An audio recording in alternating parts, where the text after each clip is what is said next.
5절부터 9절 저와 여러분 한 절씩 교독을 하겠습니다. 먼저 5절입니다. 내 평생에 너를 능히 대적할 자가 없으리니 내가 모세와 함께 있었던 것 같이 너와 함께 있을 것임이니라. 내가 너를 떠나지 아니하며 버리지 아니하리니.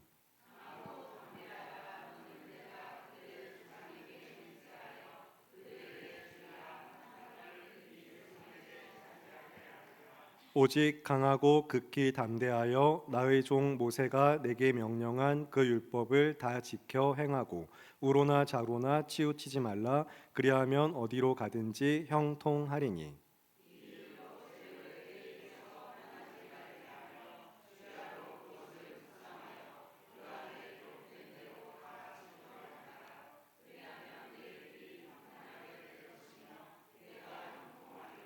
내가 내게 명령한 것이 아니냐. 강하고 담대하라. 두려워하지 말며 놀라지 말라. 네가 어디로 가든지 내 하나님 여호와가 너와 함께 하느니라 하시니라. 아멘. 여호수아 연속 설교 두 번째 시간, 너와 함께 있을 것임이니라 라는 설교의 제목으로 말씀의 은혜를 누리기 원합니다. 양 옆으로 앞뒤로 서로 눈을 마주치시면서 이렇게 인사하실까요? 강하고 담대하세요.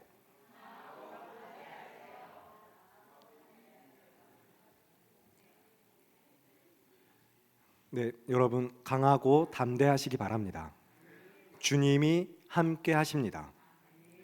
우리 주 하나님이 우리와 함께 하심이 우리의 담대함이며 강하게 하시는 은혜입니다.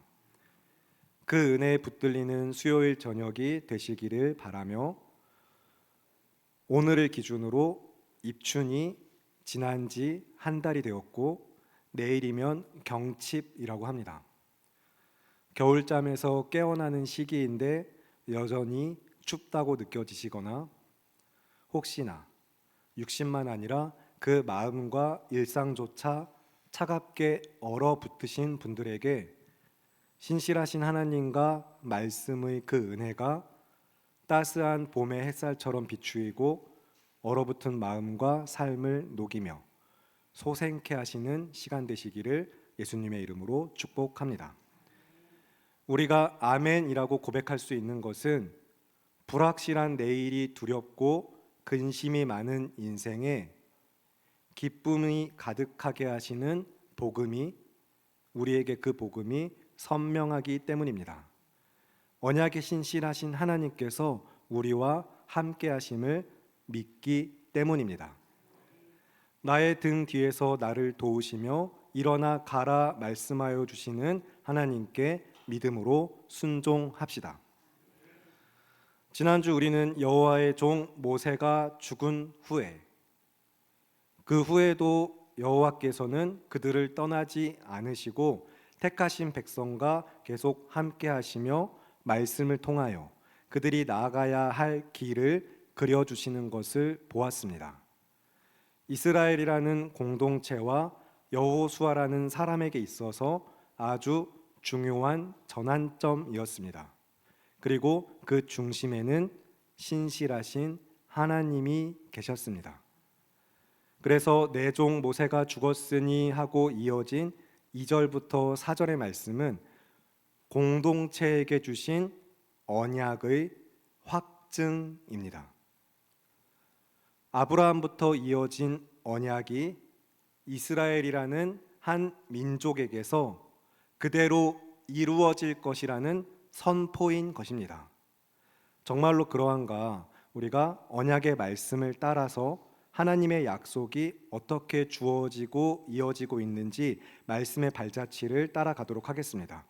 이 과정이 우리에게 필요한 것은 언약의 뿌리를 찾아서 확인하고 우리와 함께 하신다는 약속이 정말로 얼마나 신실한 약속인지 믿음으로 붙들기 위함입니다.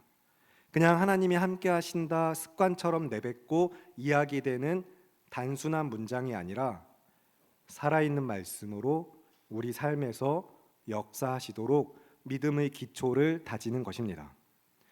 그러면 이제 오늘 본문은 표시를 해두시고 구약 14쪽부터 보겠습니다. 창세기 12장 1절입니다. 구약 14쪽 창세기 12장 1절 한 절의 말씀.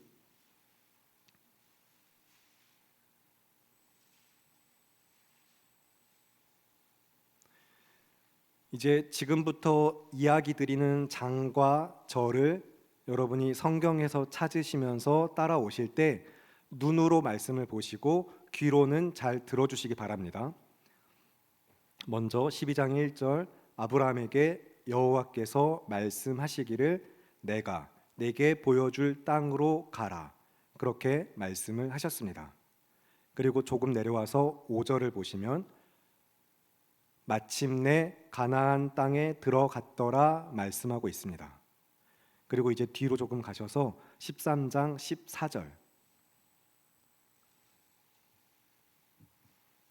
13장 14절 이하의 말씀을 보시면 아브라함에게 눈을 들어 너 있는 곳에서 북쪽과 남쪽 그리고 동쪽과 서쪽을 바라보라 말씀을 하셨습니다. 우리는 지난주 여호수아 말씀에서 비슷하게 남쪽과 북쪽 그리고 동쪽과 서쪽으로 영토를 그려주시는 말씀을 확인했습니다. 구체적인 지명과 함께 그 약속을 확증해 주신 것입니다. 그리고 지금 이 약속의 확증이라고 그렇게 이야기 드리는 것은 이 앞에 선행되어진 약속이 있다는 것입니다. 구약 19쪽을 보겠습니다. 창세기 15장 18절 창세기 15장 18절 이하의 말씀. 여호와께서 아브람과 언약을 세워 이르시되 내가 이 땅을 애굽 강에서부터 그 큰 강 유브라데까지 내 자손에게 주노니, 그리고 이제 가나안에 거주하는 이방 족속들의 이름이 쭉 나오고 있습니다. 여호수아서 말씀에서 성취하도록 하신 하나님의 약속, 그 언약의 원형, 기본이 되는 말씀 중에 하나인 것입니다. 그리고 이번에는 창세기 17장 7절부터 10절의 말씀입니다. 이 말씀은 저와 여러분 함께 한 목소리로 읽겠습니다. 구약 19쪽에서 20쪽 창세기 17장 7절부터 10절의 말씀 함께 읽겠습니다. 시작. 내가 내 언약을 나와 너 및 내 대대 후손 사이에 세워서 영원한 언약을 삼고 너와 내 후손의 하나님이 되리라. 내가 너와 내 후손에게 네가 거류하는 이 땅 곧 가나안 온 땅을 주어 영원한 기업이 되게 하고 나는 그들의 하나님이 되리라. 하나님이 또 아브라함에게 이르시되 그런즉 너는 내 언약을 지키고 내 후손도 대대로 지키라. 너희 중 남자는 다 할례를 받으라. 이것이 나와 너희와 너희 후손 사이에 지킬 내 언약이니라. 아멘. 기존에는 아브람이라는 한 개인에게 주시는 축복과 같이 그렇게 보여지던 말씀이 이제는 한 개인이 아니라 그의 후손들에게까지 이어지고 있습니다. 아브람에서 아브라함이라고 부르시면서 민족의 아버지가 되게 하셨습니다. 그래서 가나안 땅을 너와 내 후손에게 주겠다 말씀으로 약속하시면서 아브라함의 하나님께서 이제는 그들의 후손들과도 함께 하시며 그들의 하나님이 되겠다라고 약속하셨습니다. 그리고 이제 언약 공동체의 표징으로서 할례를 명령하십니다. 이 할례는 나중에 우리가 여호수아 5장에 가시면 출애굽 2세대, 이 광야의 세대가 이스라엘 백성이 모두 이제 할례를 받는 것을 또 볼 수가 있습니다. 이것은 택하신 백성, 그 언약의 공동체가 이스라엘이 정체성을 잊지 않도록 하시는 것입니다. 이 사실을 조금 다르게 말하면 이스라엘의 정체성은 여호와 하나님께 있습니다. 여호와 하나님과 그의 말씀이 언약 공동체의 중심이고 전부가 되는 것입니다. 그렇기 때문에 우리가 그 밖에도 살펴봐야 할 여러 가지 언약의 본문들이 있지만 지금은 출애굽기 19장을 보겠습니다. 구약 111쪽입니다. 출애굽기 19장 4절부터 6절, 구약 111쪽입니다.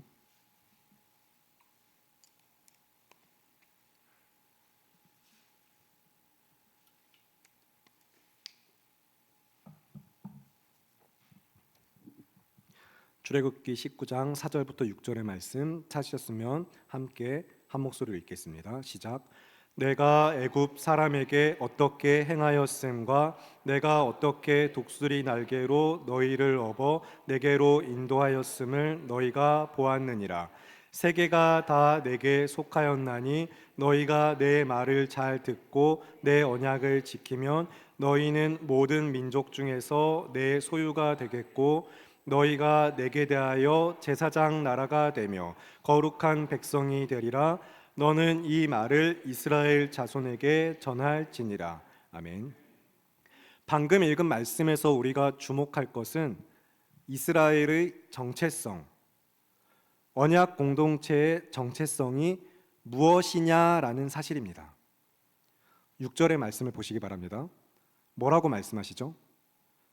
너희가 내게 대하여 제사장 나라가 되며 거룩한 백성이 되리라. 아멘. 그러니까 이스라엘이라는 이 민족 그리고 나라는 제사장 나라이며 거룩한 백성으로서 가나안 땅을 정복할 때에도 단순한 전쟁 그 이상의 아주 중요한 의미가 있는 것입니다.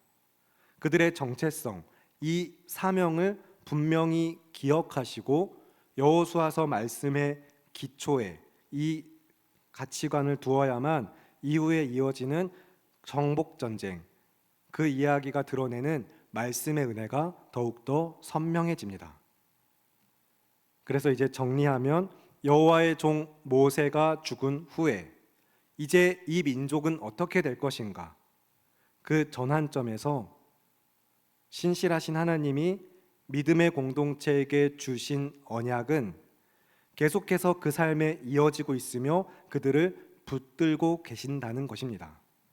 그래서 이제 여호수아 1장 1절부터 4절까지 공동체를 향하여 선포하신 하나님의 언약은 이어지는 5절 이하 오늘 본문의 말씀에서 이제 한 개인에게 주시는 말씀으로 그 언약이 이어지고 있습니다.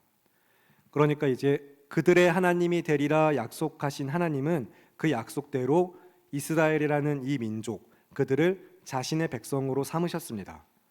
레위기 말씀을 통해 자주 반복된 것처럼 나는 너희의 하나님 여호와이니라 하시면서 그 신실하심을 나타내 보이셨습니다. 그리고 이제 여호수아에게 너의 하나님이 되겠다, 너와 함께 하겠다라고 약속하시는 것입니다. 그러면 이제 오늘 본문으로 돌아오셔서 여호수아 1장을 보겠습니다.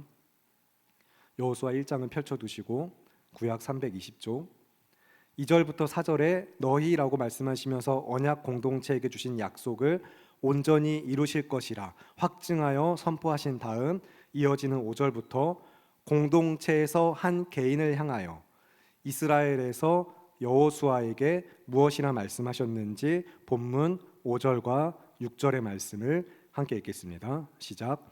내 평생에 너를 능히 대적할 자가 없으리니 내가 모세와 함께 있었던 것 같이 너와 함께 있을 것임이니라.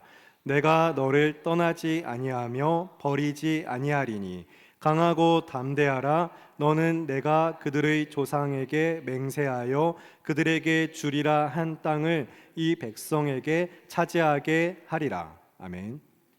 그래서 오늘 이 말씀까지 들어오는 과정, 그 과정에서 우리가 기초 공사를 충분히 차근차근 했던 이유는 오늘 본문과 여호수아 전체에서 중심이 되는 가치 그리고 개념이 그 핵심이 언약에 신실하신 하나님이시기 때문입니다. 그 신실하신 하나님께서 우리에게 주시는 말씀의 처방전, 말씀의 처방전은 어떻게라는 방법의 제시나 또 다른 해결책이 아니라 약속 그 자체라는 사실입니다. 내가 너와 함께 하겠다라는 약속을 주셨습니다. 연약하여서 흔들리고 두려워하며 무너지는 인생을 붙드시고 고치시며 회복시켜 주시는 말씀의 처방전은 어떤 특별한 방법이 아니라 오직 구별된 약속입니다.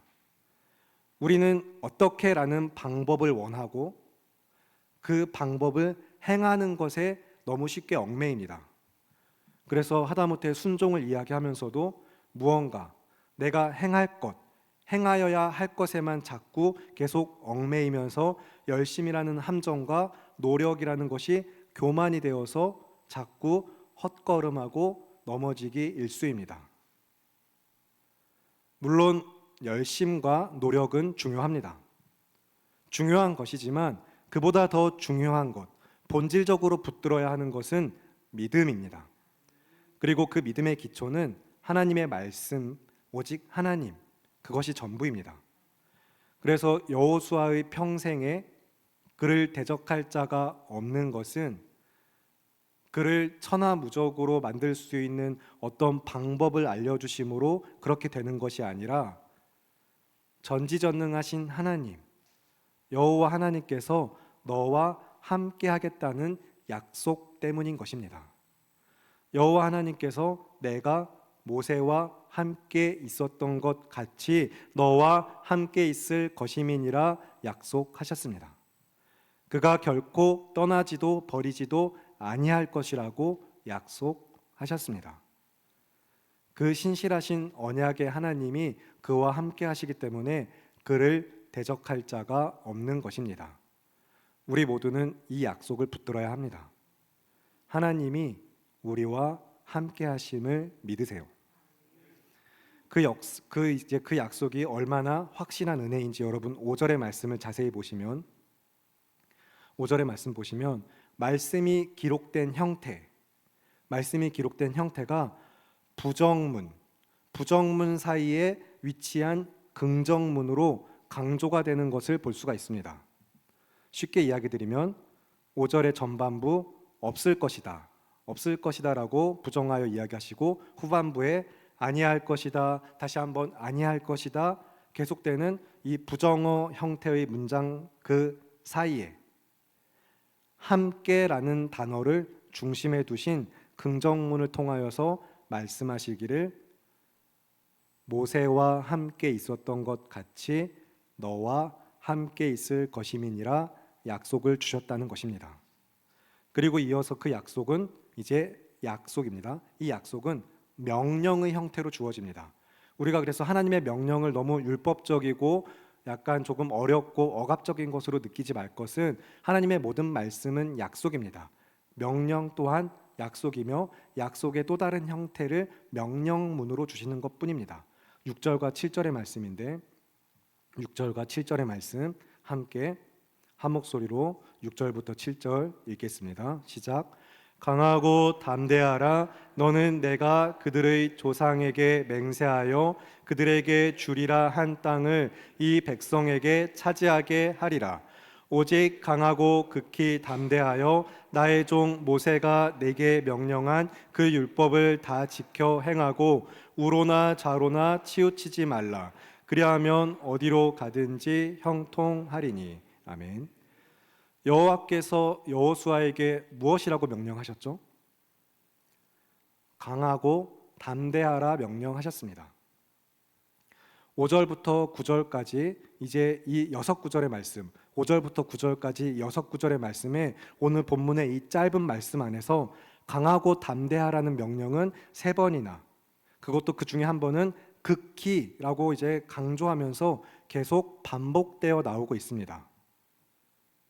그 반복되는 강조를 통하여서 이야기되는 것은 강하고 담대할 필요가 있다는 것입니다. 정말로 강하고 담대해야 한다는 것입니다. 그래서 이해를 돕기 위해 죄송하지만 청년들 중에서 잠시 예를 들겠습니다. 여러분 중에 우리 주상 형제나 대열 형제를 향해서 너는 운동을 해라. 운동 좀 하세요. 그렇게 이야기하시는 분들 없으실 겁니다. 그러나 저에게는 운동 좀 하세요. 운동 좀 하셔야죠. 라고 막 이야기해주고 싶으시죠. 아침은 먹고 다니시나요? 이렇게 항상 우리 담임 목사님께서 꼭 여쭤보시는데, 그러니 여호수아에게 강하고 담대하라 말씀하시는 것은, 그것도 3번 계속 반복해서 말씀하시는 것은 강하고 담대할 필요가 있는 걸까요? 없는 걸까요? 네, 있는 것입니다. 필요하다는 것입니다. 강하고 담대하라는 것입니다. 민수기 13장과 14장에 가나안을 정탐하고 돌아온 정탐꾼 중에서 여호수아와 갈렙만 여호와께서 약속하신 땅이 정말로 얼마나 아름다운 땅인지 이야기하면서 여호와가 함께 하시니 두려워하지 말고 그 땅으로 나아가자라고 강하고 담대하게 선포를 했었습니다. 그리고 그 뒤로 대략 40년이 지났습니다. 직접적인 언급은 없지만 다른 말씀들을 통하여서 유추하고 짐작할 수 있는 지금 본문의 이 당시의 여호수아의 나이는 70대 후반에서 80대 초반입니다. 더 이상 예전 같지 않습니다. 강하고 담대할 필요가 있습니다. 그러나 여전히 계속해서 여호와가 함께 하십니다. 신실하신 하나님은 쭉 계속해서 함께 하십니다. 그러니 이 명령은 여호수아 한 개인만에게 끝나는 명령이 아닙니다. 오늘 이 자리에 있는 우리에게도 하시는 말씀입니다. 혹시 이 자리에 80세 이상 되시는 분들이 계신지 모르겠지만 그렇다 할지라도 강하고 담대하시기 바랍니다. 주님이 함께 하심을 믿으시기 바랍니다. 하나님께서 우리에게 원하시는 강하고 담대한 삶의 기초, 근거는 하나님이 함께 하신다는 것입니다. 하나님이 함께 하시니까 강하고 담대하라는 것입니다. 그리고 이 강하고 담대하라는 명령은 감정의 상태, 우리의 성격이나 기질 그런 것을 바꾸라는 명령이 아닙니다. 너는 담력이 부족하고 용기가 없으니 극기훈련 같은 것을 좀 하고 용기를 키워라. 그래서 용기 있는 사람이 되어라. 그런 명령이 아니라는 것입니다. 이 강하고 담대하라는 명령은 삶의 자세를 말씀하시는 것입니다. 구약 성경에서 강하라 그리고 담대하라 이 명령은 각각 따로 굉장히 많은 여러 구절에서 사용이 됩니다. 그리고 그때마다 의미도 계속 조금씩 달라지고 매우 다양합니다. 그런데 강하라 그리고 담대하라가 이 본문, 오늘 본문과 같이 동시에 나올 때가 있습니다. 그리고 그렇게 동시에 나올 때 명령하시는 말씀의 대부분은 순종과 이어집니다. 그래서 여러 이제 주석과 원문의 의미를 다시 살려서 이 문장을 풀어서 이야기하면 강하고 담대하라는 명령은 주의 깊고 신중하게 살펴 조심히 행하라. 그렇게 이야기할 수 있습니다. 하나님의 율법, 그 말씀을 조심히 행하라는 것입니다. 그렇기 때문에 4절에서는 너희의 영토가 되리라 하신 땅이며 6절에서는 그들에게 주리라 하신 이 약속의 땅 가나안을 이스라엘 백성에게 차지하게 하실 여호수아 그 민족의 지도자를 부르시면서 그에게 주시는 명령은 너무나도 자연스럽게 7절의 말씀으로 이어지고 있습니다.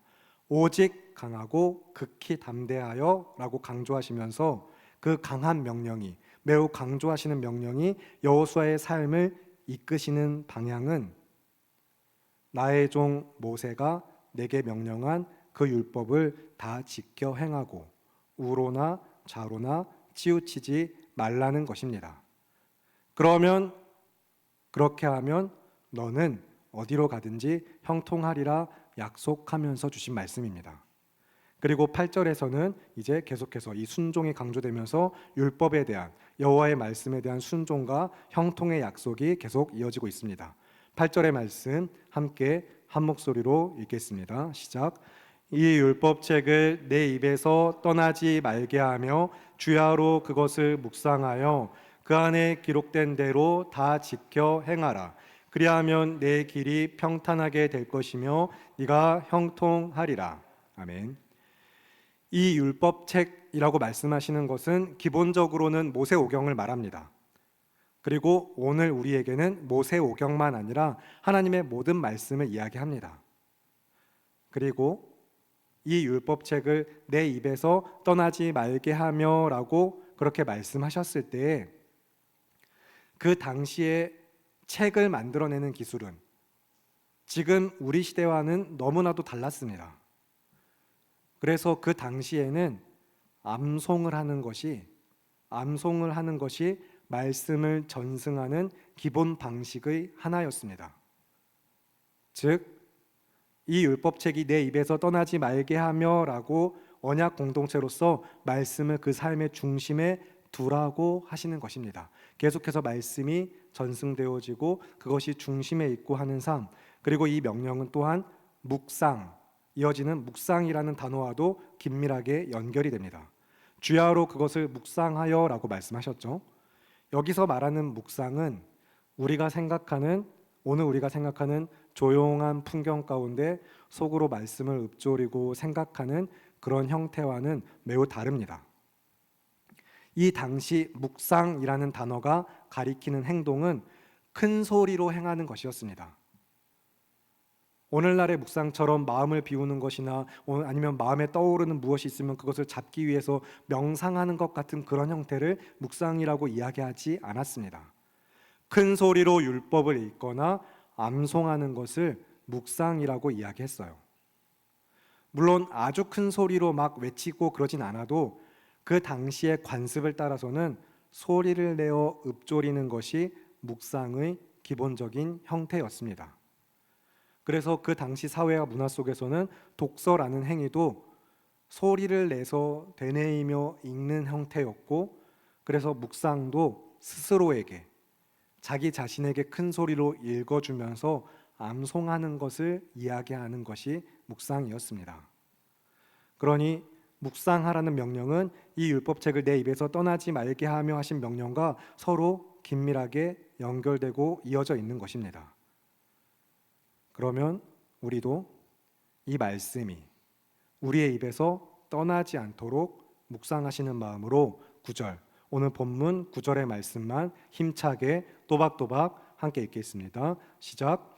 내가 내게 명령한 것이 아니냐? 강하고 담대하라. 두려워하지 말며 놀라지 말라. 네가 어디로 가든지 내 하나님 여호와가 너와 함께하느니라 하시니라. 아멘. 우리 사랑하는 믿음의 공동체 여러분, 오늘이 다 가기 전에 아니면 내일이라도 개인의 경건의 시간을 활용하셔서 이 9절의 말씀을 묵상해 보시기 바랍니다. 내가 내게 명령한 것이 아니냐? 강하고 담대하라. 두려워하지 말며 놀라지 말라.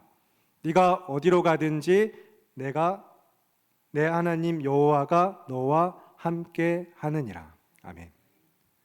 그렇게 세상에 강하고 담대하게 믿음으로 말씀을, 하나님의 약속을 선포하시고 그것에 이제 그 말씀에 순종하시면서 말씀 안에서 이 형통의 의미를 바르게 누리시는 은혜의 삶이 되시기를 바랍니다. 여기서 이제 우리가 유념해야 할 사실, 반드시 짚고 넘어갈 것이 있습니다. 형통에 대한 개념을 바르게 정리하실 필요가 있는데, 이미 창세기 말씀을 통하여서 나오는 요셉, 그 이야기를 통해서 알고 계시거나 또 오늘 본문을 통해서도 알고 계시는 성도님들이 계시겠죠. 설교의 제목처럼 이 형통이라고 이야기할 때 형통은 너와 함께할 것임이니라, 약속하신 그 하나님의 임재, 하나님의 동행하심이 형통의 기초이고 전부인 것을 믿으시기 바랍니다. 우리는 오늘 그렇게 아멘하고 고백한, 내가 믿습니다 하고 고백한 그 은혜를 정말로 삶에서 누리기를 바라면서 조금 더 주의 깊게 그 의미를 살펴보겠습니다. 우선 이 형통이라는 단어는 그 자체로 형통이라는 말 그대로 쓰는 것이 가장 좋지만, 이제 조금 굳이 바꿔서 다른 의미로 다양하게 살펴보시면 평탄하다 혹은 성공이라는 단어로도 형통을 이야기할 수 있습니다. 그러면 성도의 삶에, 이 믿음의 공동체에게 성공이란 무엇일까요? 코스피 6천인가요?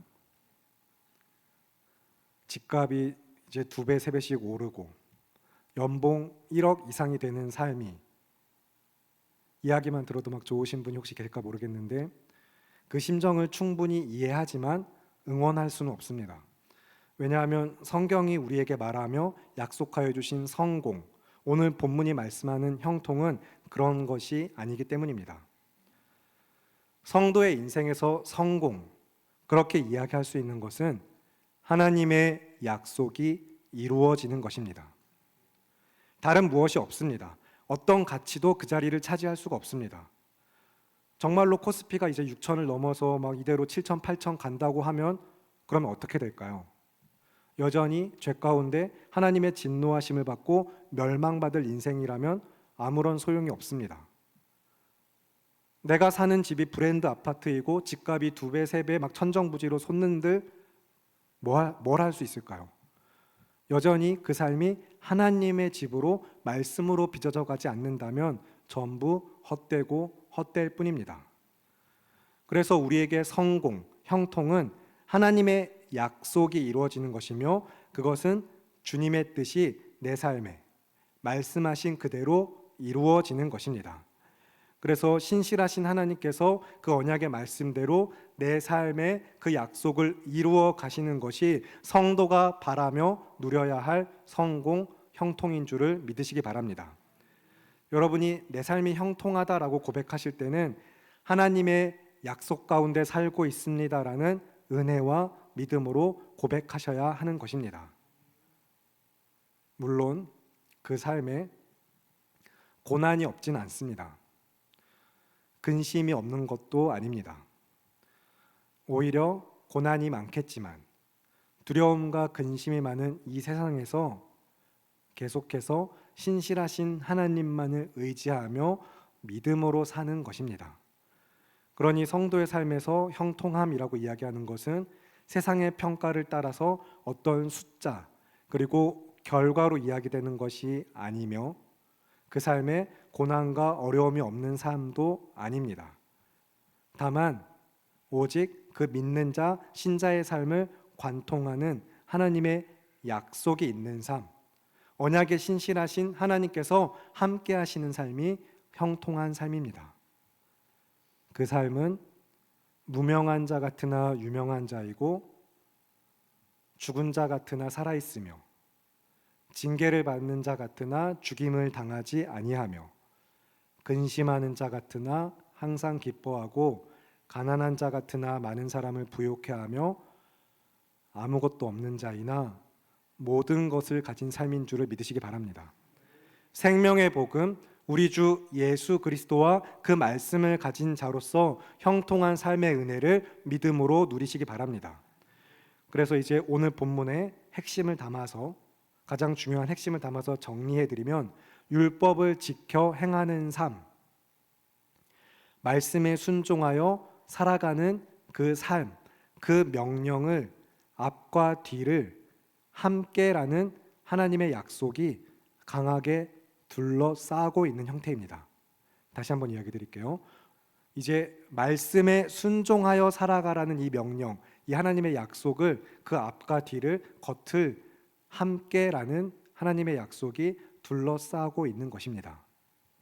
그 약속과 은혜는 그래서 여호수아라는 한 사람과 택하신 백성, 언약의 공동체가 이 약속의 땅 가나안에 들어가면서 말씀에 순종하여 믿음으로 한 걸음 한 걸음 나아가게 하시는 은혜인 것입니다. 하나님의 말씀으로 우리를 훈련시켜 주시고 무장시켜 주시면서 또한 내주하시는 성령께서 도우시는 은혜의 역사 가운데 가나안이라는 약속의 땅에서 우리를 위하여 끊임없이 베풀어 공급하여 주시는 하나님의 은혜인 것입니다. 여기서 다시 한번 또 오늘 설교 가운데 우리 마음에 새길 또 한 가지 중요한 사실이 있습니다.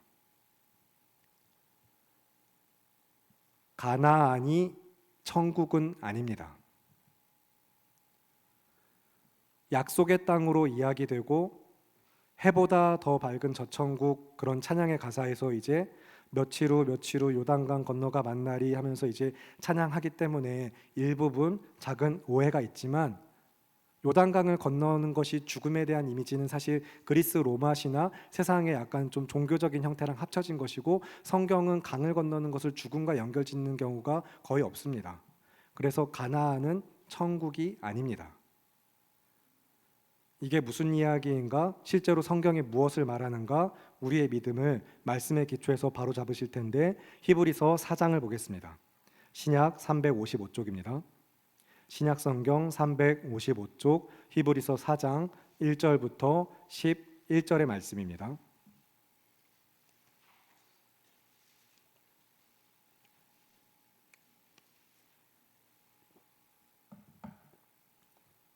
말씀을 찾으신 다음에 다시 앞을 저를 봐주시기 바랍니다.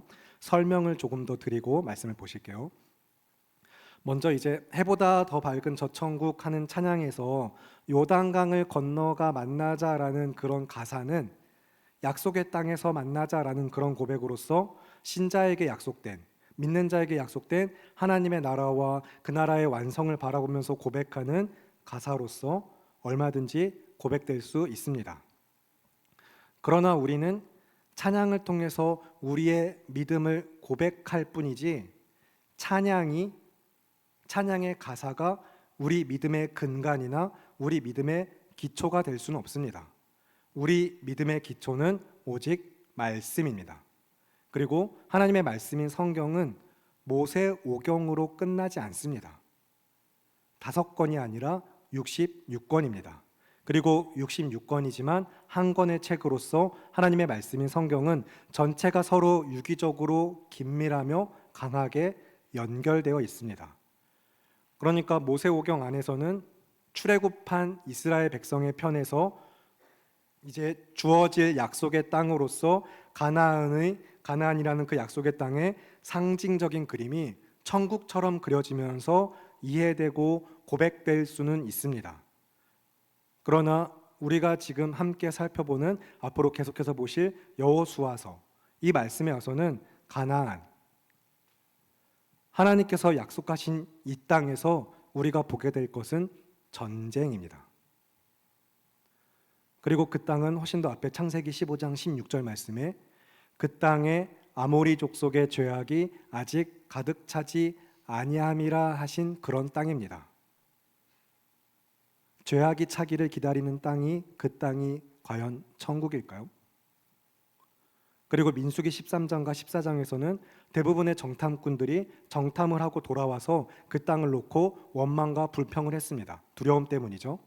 오직 여호수아와 갈렙만이 가나안 족속, 그 이방 족속들에 대해 이야기하면서 그들의 보호자는 그들에게서 떠났고 여호와는 우리와 함께 하시니 그 땅의 백성들을 두려워하지 말라라고 하시면서 이제 말씀하면서 외쳐서 정복하여 들어가자라고 한 그 땅이, 바로 그 땅이 가나안이 천국이다라고 그렇게 단순하게 이야기할 수는 없는 것입니다. 그리고 여호수아 14장, 우리가 또 나중에 계속해서 뒤에 가면 보실 말씀에서도 갈렙이 이 산지를 내게 주소서라고 외치면서 여호와께서 나와 함께 계시면 내가 여호와께서 말씀하신 대로 그들을 쫓아내리다 고백하는 그 가나안은 분명 약속의 땅입니다. 그러나 그 약속의 땅이 천국이다라고 단순하게 도식화해서 이야기할 수는 없는 것입니다. 그러니 이제 우리가 앞으로 살펴보실 이 말씀 여호수아에서 이야기되는 가나안, 이 약속의 땅은 구원을 받은 성도가 하나님과의 연합 가운데서 죄를 멀리하고 피 흘려 대항하여 싸우며 우리 주 예수 그리스도와 함께 정복하고 다스릴 곳으로서 우리가 마주하는 현실을 드러내고 있습니다. 거룩한 삶으로 믿음을 지키며 하나님의 뜻을 분별하여서 산 제물로 나를 드리는 곳이 가나안인 것입니다. 우리가 거룩함으로 살아갈 일상이며 매일 마주하는 삶의 영역인 것입니다. 그리고 그 땅에서 우리가 힘써 행할 것은 다른 무엇이 아닌 순종입니다. 그러니 이제 앞으로 여호수아서 말씀을 어떤 관점을 가지고 읽어가셔야 할지 분명히 하시길 바랍니다. 그리고 이제 히브리서 4장 1절부터 11절의 말씀, 우리가 그 땅에 순종으로 들어간다고 마음에 새긴 말씀을 기억하시면서 히브리서 4장 1절부터 11절 한 절씩 저와 여러분 차례대로 교독을 하겠습니다. 먼저 1절입니다. 그러므로 우리는 두려워할지니 그의 안식에 들어갈 약속이 남아 있을지라도 너희 중에는 혹 이르지 못할 자가 있을까 함이라.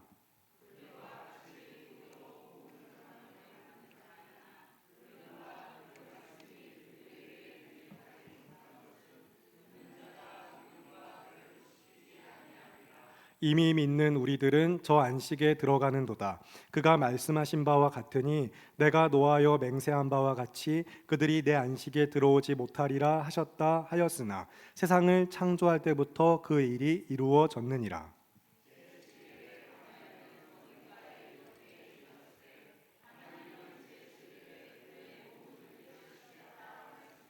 또 다시 거기에 그들이 내 안식에 들어오지 못하리라 하였으니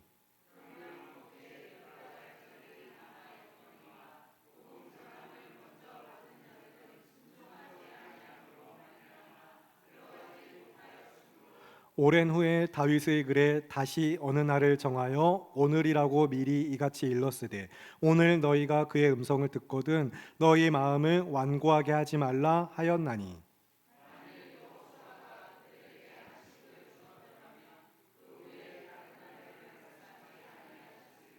그런즉 안식할 때가 하나님의 백성에게 남아 있도다.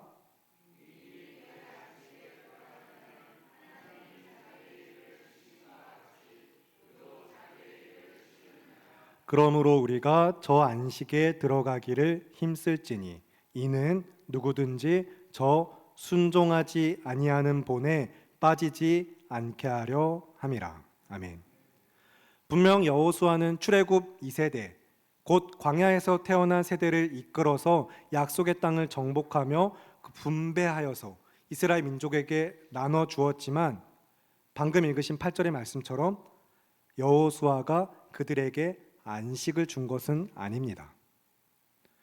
참되고 영원한 안식을 주시는 분은 우리의 주가 되시는 예수 그리스도 오직 한 분, 우리 주님뿐입니다.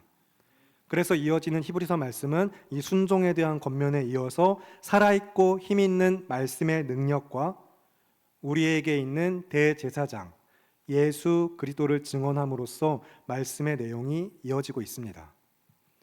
여호수아는 분명 훌륭한 지도자 그리고 뛰어난 정복자였지만 이스라엘의 구원자는 아닙니다. 가나안이라는 땅이 언약의 종착지도 아닙니다. 오늘 우리에게 주신 이 하나님의 말씀은 제사장 나라로서 가나안이라는 그 땅, 약속의 땅을 정복하게 하신 이스라엘과 그리고 그 하나님의 약속을 이루시기 위하여서 택하여 세우신 자로서 여호수아에게도 계속 동일하게 약속하시는 말씀으로써 너와 함께 있을 것임이니라 약속하여 주신 여호와가 지금도 우리와 함께하는 것을 믿으시기 바랍니다. 성령을 통해서 그리스도 예수 안에서 말씀으로 우리와 함께 하시는 하나님을 믿으세요. 그리고 강하고 담대하시기 바랍니다. 그 힘과 의지는 오직 하나님의 말씀뿐입니다. 그리고 그 말씀으로 이제 우리 삶에 찾아오시고 함께 하시는, 나와 함께 하시는 은혜가 전부인 줄을 믿으시기 바랍니다. 나와 함께 하시는 주님을 믿으시고 주님이 나와 함께 하시는 것을 믿으시기 바랍니다. 그래서 이제 그 믿음으로 사는 성도가 주의 말씀에 순종하여서 들어가는 이 치열한 영적인 전쟁터, 여러분은 내일도 이제 다시 영적 싸움으로 여러분의 일상에서 마주하는 삶의 현실에서 믿음의 싸움을 계속 하시면서 현실과 부딪히실 것입니다. 그때 우리가 붙들어야만 하고 또 우리를 붙들어 주시는 이제 하나님의 말씀으로서 9절의 말씀, 오늘 본문 9절로 돌아오셔서 여호수아 1장 9절의 말씀을 다시 함께 한 목소리로 읽겠습니다. 여호수아 1장 9절입니다. 찾으셨으면 함께 읽겠습니다. 시작. 내가 내게 명령한 것이 아니냐. 강하고 담대하라. 두려워하지 말며 놀라지 말라. 네가 어디로 가든지 내 하나님 여호와가 너와 함께하느니라 하시니라. 아멘. 앞에서 5절의 말씀을 설명드릴 때에 이제 부정문 사이에 하나의 긍정문을 통하여서 강조된 은혜가 하지 않겠다 사이에서 하겠다라고 말씀하셔서 강조하셨던 함께 하시는 은혜가 여전히 명령이라는 형태로 하나님의 약속 가운데 이제 하지 말아라 말씀하시면서 그 사이에 그러나 내가 하겠다, 주님이 하시겠다라고 하고 선포하신 은혜로서 계속해서 동일하게 우리를 붙들고 계시는 이 말씀의 은혜를 여러분 마음에 새기시고 정말로 온전히 붙드시기 바랍니다. 너와 함께 할 것임이니라. 내가 너와 함께 하리라 하신 이 말씀, 이 신실하신 약속을 지키시기 위하여서 내가 너를 떠나지도 않을 것이며 버리지도 않을 것이고 너를 대적한 자가 없을 것이다 라고 말씀하신 주님께서 여전히 계속해서 그리고 영원히 내 삶에 찾아오셔서 두려워하지 말아라, 놀라지 말아라 명령하시고 강하고 담대하라고 하실 때 여러분 믿음으로 반응하시기 바랍니다. 반드시 그 약속을 이루시고 우리를 붙드시고 지키시며 강하고 담대하게 하시는 은혜가 내 의지, 결단, 상황과 환경 다른 무엇이 아닌 오직 이 한 말씀, 내가 너와 함께할 것임이니라 하신 이 말씀으로부터 우리 삶에 충만하여 우리를 형통하게 하실 것을, 하나님의 약속을 이루어 가실 것을 믿으시고 주와 동행하여 나아가시는 우리 모두가 되기를 바라고 기도합니다. 찬양팀 준비해 주시기 바랍니다.